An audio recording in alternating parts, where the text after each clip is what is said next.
ذرا پر آگے بڑھتا ہوں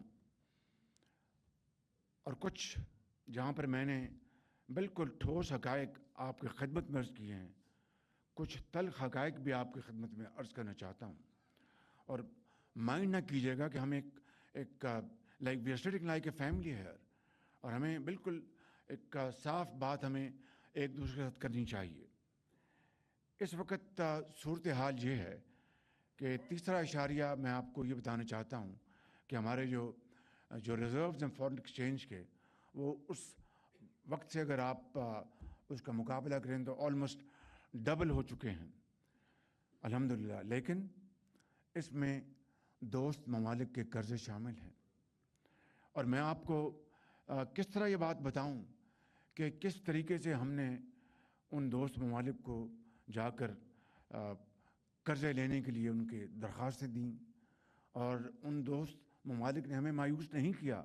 لیکن آپ جانتے ہیں کہ جو قرض لینے جاتا ہے اس کا سر جھکا ہوا ہوتا ہے، اور پھر اس کے بعد جو آبلیگیشنز آتی ہیں وہ آپ کو اس کا اچھی طرح علم ہے.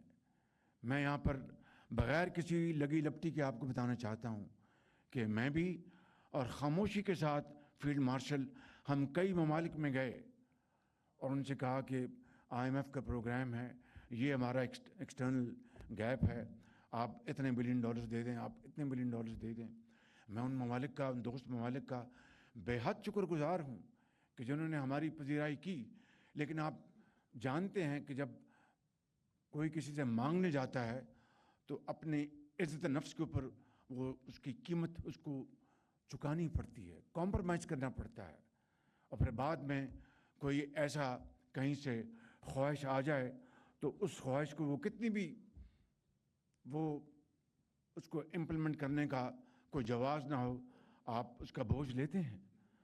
تو میں سمجھتا ہوں کہ یہ وہ حالات ہیں جن سے ہم گزرے. پھر ان ممالک میں جنہوں نے ہماری مدد کی، چین ان میں سر فہرست ہے کہ انہوں نے ہمارے اربوں ڈالر انہوں نے رول اوور کیے. میں کسی مزید تفصیل میں نہیں جانا چاہتا، لیکن حقیقت بتاتا ہوں کہ مشکل ترین گھڑیوں میں، چیلنجز میں چائنا نے ہماری مدد کی ان حوالوں سے.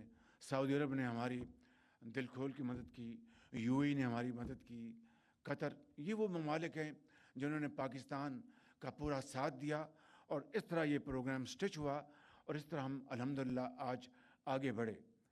لیکن سٹیبل ہماری اکانومی ہو چکی، بٹ دس از ناٹ